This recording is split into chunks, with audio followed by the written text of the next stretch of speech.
Yes, I know, I've made many mistakes in my life. Here's another. Hey, it's your girl SammyCzewski, and I used to love Yandere Simulator. Now, if you don't know what Yandere Simulator is, it's basically a game that is about a girl in high school who is very obsessed with her crush, or her senpai. And so, she is so obsessed with him that she kills for him, kills everyone that might get in the way of their love. It's also been in development for like 6 years and doesn't even have the important aspects of the game in it yet. Also, the dev of the game is basically a perv, so there's that too. Now, I won't be talking about or going into details about the stuff about Yandere dev and all the backstory with that stuff. I'll leave links down in the description below of good videos to catch you up with any of that information if you're interested, though a heads up, they are fairly long, but they do hold a lot of good information. Now, let's talk about my experience with the game. I first found out about Yandere Simulator when Jacksepticeye started a series on it in 2015. I'd always try to keep up with it, and I thought it was really hilarious and a cool concept. I was also 14, so don't expect much from me. So since then, I was so excited to keep up with it. I was so excited for the official release, but, you know, if you haven't noticed, not much has happened yet. I wasn't much of an avid supporter. I wasn't always kept up with every single update. I didn't give the dev my money or anything. The only time I really kept up with it was when the YouTubers I'd watch would update their series and play it again, which would then remind me of the game and then up my interest in it and just like, hey, I like that game. But yeah, I was lucky enough to not be stupid and give Yandere dev my money. I was kind of a goody two-shoes at 14. I wasn't gonna steal my parents' money to support this person. I didn't have any money of my own, so I just didn't. Also, I wasn't exactly sure I wanted to steal my parents' money to support a game that's about a girl killing people for her crush.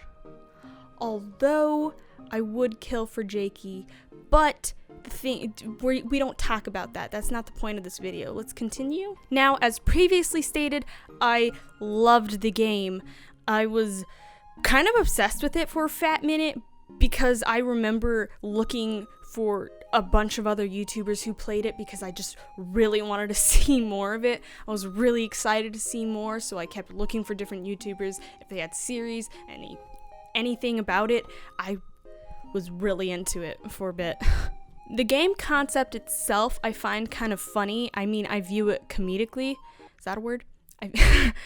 Anyway, I view it in a comedy sense, as in a haha, oh my gosh, I love you so much, I'm gonna kill everyone around you type of thing. I don't know, it was funny. It's funny to me.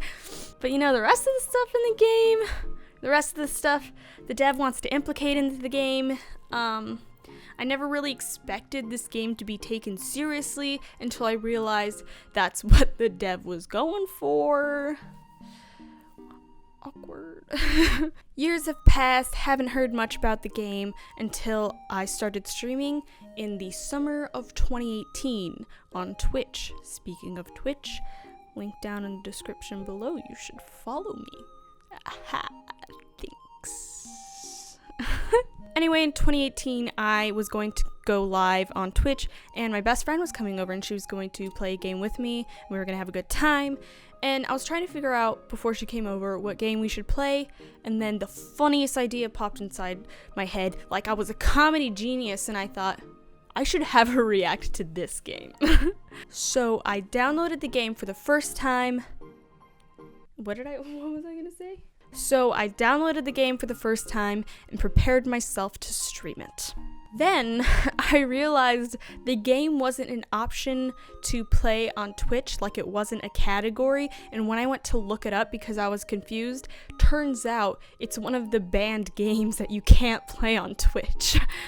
It was devastating to me at the moment, but now it's kind of hilarious. Me and my best friend ended up streaming Don't Starve. That's not the point of the video though, so I'll skip that. After she had left and the streaming was over with, I decided to check up on Yandere Simulator since it was brought back into my life, and I was really curious on how it had been doing, how far into it he was, and just, you know, curious on what was going on in the world of Yandere Simulator. It wasn't even near completed at that time, but I feel like I remember reading something that was saying how it was farther into the works. Don't quote me on this because I could be wrong, but if I'm right, how much further into the works did he mean if that was in 2018 and the first rival hasn't even been implemented yet and it's 2020? I started reading up on the volunteer section of his website and stuff because I was like, yeah, this is cool, might as well. I kind of want to help out because I want this to be finished soon. I'm very intrigued. First requirement for volunteering was you had to be 18 or over, and I was 17 at the time, so my dreams were quickly crushed. Other requirements was to have experience and proof of experience. Pretty sure it's all the same now. I'll leave a picture here showing the requirements for the volunteer work. So there you go. I was pretty sad at the time that I couldn't volunteer because I wasn't old enough and I didn't have experience, but I did have plans that when I turned 18, hopefully I'd have something to help me try and volunteer later because I really did want to help. I was really interested in helping out with this game. Long story short, that never happened because before I even turned 18 in the beginning of 2019, I discovered that Yandere Dev is a dick and Yandere Simulator will never be completed ever. Did I mention that Yandere Simulator is never going to be completed? Ever? Like, it's never going to be completed. Like, never. Did I mention that? I don't think I mentioned it. Basically, what happened at the beginning of 2019 was my online friend at the time introduced me to this YouTuber that she really loved. And I was like, yeah, sure, okay, whatever. Anyway, that man was Kappa Kaiju. Disgusting. Hate that man. Disgusting. Hate him. Disgust. I didn't really watch a lot of his videos at the time, maybe some here and there, and then in January he actually began to stream on Twitch, so I decided to hop on like, yeah, sure, I'll watch some of these, and then started to begin to actually really like his content, so like a normal human being, I decided to binge all of his content. That's when I came across one of his most popular videos. That video is actually going to be linked down in the description below because it is actually good context, background and backstory on Yandere Simulator and Yandere Dev to help catch you up, but that video is called The Real Yandere Dev. So I watched the entire video and I must admit I was in shock. I did not expect to see or hear any of the things that I saw or heard about the game. I had been a fan of the game for years, and must I repeat, years, because Yandere Dev took a long time to update anything, but it was very strange to me because I had supported it for so long, and then to just hear all of this, and I was like, oh, oh. What brought me back to this all was actually one of Kappa's most recent videos. It is about Yandere Dev and Yandere Simulator again, which I will also be linking that down in the description below, but hearing about that kind of reminded me. That video I also watched in one sitting, but that is not the point. Moving on.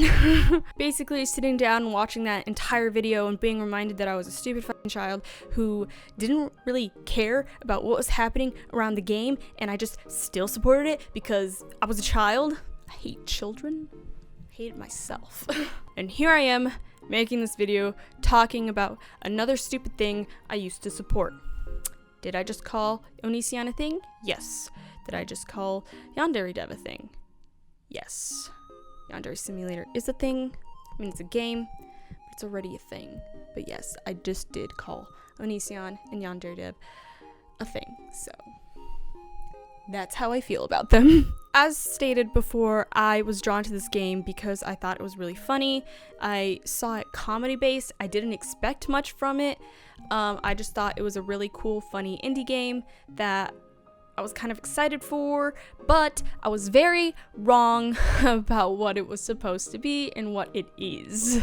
As a girl who wants to create indie games in the future, I do actually want to take Yandere Dev's mistakes and some of his work and what he's done and how he does some of the things and learn from them and put that into my working style and just kind of remember I'm not gonna be like that. As in, this is the official statement of a challenge I'm starting called I will complete my first indie game before Yandere Simulator comes out or is completed.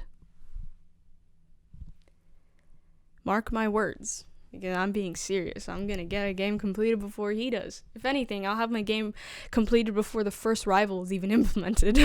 I'm already majoring in game art and getting some kind of education on that, which already puts me one step ahead of Yandere Dev because he never got any education on it.